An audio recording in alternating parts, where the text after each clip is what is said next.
Welcome to Outlaw Woodworking.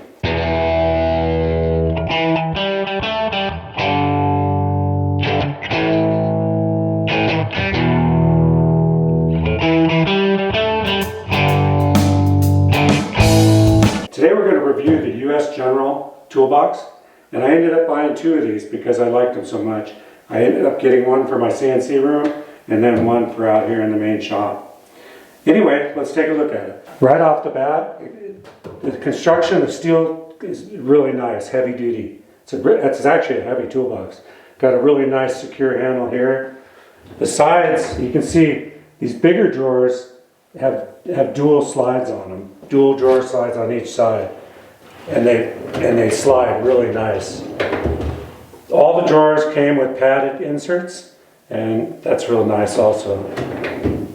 The smaller drawers have just one slide on them, but any of the thicker drawers have dual slides. And they slide really nice.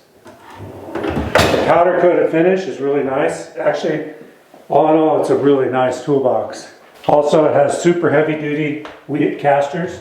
You can see how big these casters are with brakes on them. Yeah, the construction is really good.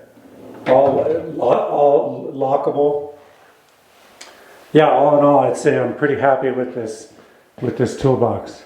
So I liked the other one so much, I bought this smaller one. And this is going to be my computer workstation, and also it's going to house all my CNC drill bits, or router bits, and any computer stuff that I need. Anything for the CNC room, I'll store in here, spare parts, whatever I need. Anyway, I'd have to give the US General Toolbox a thumbs up. I wish it was made in America, but I think it's made in China. But it is a really good box, and it's heavy duty construction, heavy duty wheels, really nice drawers, padded inserts. The slides are really nice, so yeah, I'd have to give it a thumbs up. Anyway, thank you very much for watching. Please subscribe, like the video, and I'll see you next time. Later.